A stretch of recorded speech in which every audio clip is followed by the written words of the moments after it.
Oke, selamat pagi semuanya. Di sini saya akan pertama kali ya membuat konten di YouTube. Jadi maklumilah kalau misalnya kontennya itu nggak perfect gitu atau misalnya kurang menarik gitu. Jadi maaf, tapi kalau misalnya kalian suka nanti bisa kalian klik suka, tonton sampai habis ya. Nantinya ini pertama kali. Jadi maklum ya. Terus kita pertama kali ini kita akan membahas tentang 3 hal yang dilakukan mahasiswa setelah lulus perguruan tinggi. Oke, di sini murni opini dari saya. Jadi kalau misalnya kalian kurang setuju ataupun misalnya kalian tidak tertarik dengan opini ini, ya itu hak kalian ya. Yang penting kali ini saya share opini saya tentang hal-hal yang akan dilakukan setelah lulus di perguruan tinggi itu. Oke.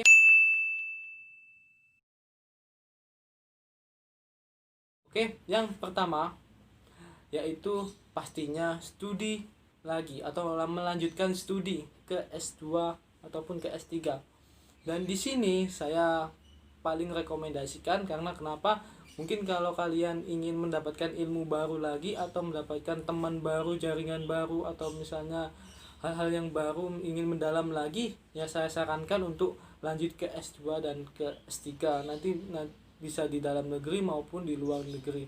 Jadi semua orang punya kesempatan yang sama sih menurut saya untuk bisa ke S2 ataupun ke S3. Jadi nggak hanya untuk orang-orang yang menengah ke atas gitu yang punya kesempatan, tapi orang-orang yang hidup menengah ke bawah juga punya kesempatan yang sama. Jadi kalau kalian ada di golongan menengah ke bawah, jadi kalian nggak perlu tak minder ataupun memikirkan gimana biayanya ini itu. Yang penting kalian punya mimpi, kalian serius dan kalian tekun belajar, ya kalian akan mendapatkan hal-hal seperti beasiswa. Toh beasiswa itu kan banyak di Indonesia sendiri, sudah banyak di S2 maupun ke S3, apalagi di luar negeri itu semuanya banyak sekali. Jadi sudah apa banyak cerita-cerita orang-orang yang menengah ke bawah itu sudah sukses menjadi gelar sampai dokter profesor dari Indonesia, baik di Indonesia maupun di luar negeri sendiri. Jadi buat kalian, kesempatan kalian kalau ada beasiswa ya ambillah menurutku, kalau kalian ingin melanjutkan sih ke S2 dan S3. Dan pesan saya satu, ketika kalian sudah lulus nantinya entah mendapatkan gelar gelar profesor ataupun dokter, nanti pesan saya jangan sampai kalian itu cuman dapat gelar saja tapi kalian tidak menerapkan ilmu kalian ke masyarakat. Yang saya harapkan ketika kalian lulus, kalian bisa menerapkannya minimal lah di lingkungan desa, desa kalian, ataupun kalau bisa ke Indonesia maupun ke luar negeri.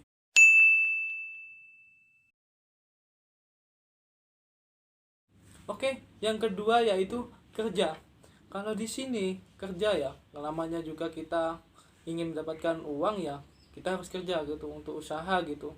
Dan kalau misalnya kalian ingin kerja, pilihan kalian kerja, kalian bisa memilih sesuai dengan bidang kalian. Maksudnya kalau misalnya kalian kemarin jurusan di pendidikan, ya berarti kalian ingin kerjanya di dunia pendidikan, ya itu tidak apa-apa sih. Kalau misalnya kalian juga ingin kerja tapi bukan di pendidikan, ya juga tidak apa-apa. Yang penting kalian itu bekerja itu sesuai dengan kemampuan kalian, ataupun kalian bertanggung jawab lah intinya terhadap pekerjaan itu. Jangan sampai kalian cuman hanya kerja tapi nggak ada tanggung jawab ataupun kejujuran.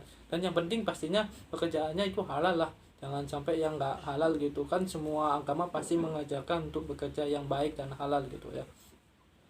Dan untuk kerja ini ya namanya kerja ya, tapi nggak harus kerja maksudnya jadi kantoran ataupun cuman di dunia pendidikan, tapi kalian bisa membuka usaha lah. Kalau misalnya kalian punya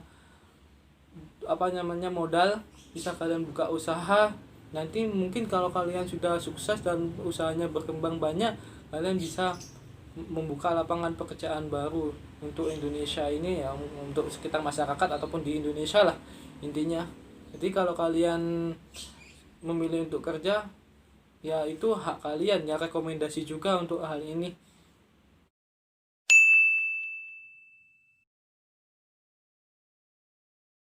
Oke, yang ketiga ini menikah. Dan kalau kita bahas soal menikah ya, apalagi untuk mahasiswa tingkat akhir, waduh, ini semuanya agak sensitif, sensitif banget untuk membahas tentang menikah itu. Soalnya pasti, tapi kalau yang sudah menikah ya mungkin ini nggak akan terlalu berpengaruh ya. Kalau yang sudah menikah waktu kuliah itu kan ada kan teman-teman saya juga ada yang sudah menikah waktu kuliah. Tapi kalau yang belum menikah, mungkin kalau belum kebelet ya jangan dulu lah tuh misalnya cari dulu pekerjaan yang misalnya pas gitu untuk kalian.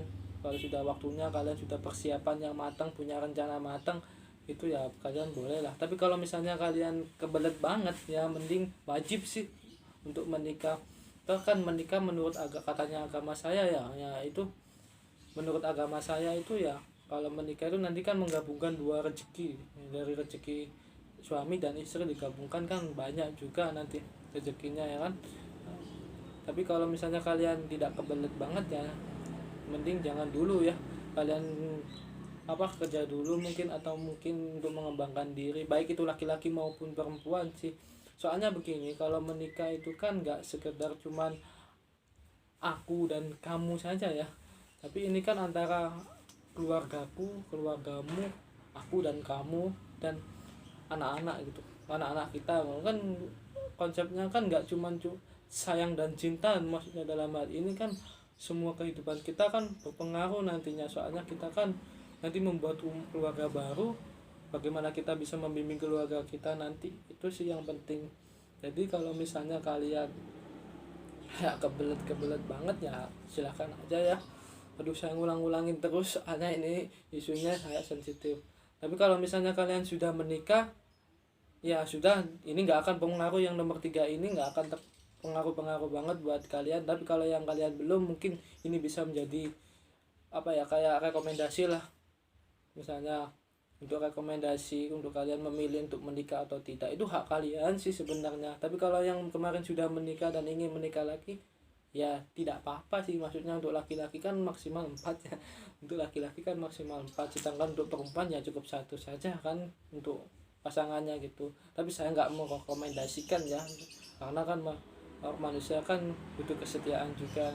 Jadi itu sih menurut saya, untuk kalau kalian ingin menikah atau tidak itu hak kalian, itu pilihan kalian. Yang terpenting kalian harus punya persiapan, rencana bagaimana kalian bisa membimbing nantinya calon istri atau suami kalian nanti sama anak-anak kalian nanti. Karena kalau kalian menikah modalnya modal media sosial, terus modal TikTok kan gitu ya, menikah nanti anak kalian jadi apa, mau jadi anak TikTok gitu, atau jadi anak Facebook gitu. Nah kalau misalnya anaknya lapar, kalian masak sambil TikTokan sambil Facebookan gitu ya, nggak masalah sih kalau TikTokan sih sebenarnya, itu kan untuk refreshing. Tapi kalau misalnya kalian cuman modal dasarnya TikTokan sama media sosial saja, ya menurutku sih sedikit berbahaya untuk hubungan kalian ke depannya. Oke, itu tadi hal-hal yang dilakukan mahasiswa setelah lulus dari perguruan tinggi. Misalnya kalian suka dengan video ini, silakan kalian klik like atau sukalah intinya, dan jangan lupa untuk subscribe ya intinya ya.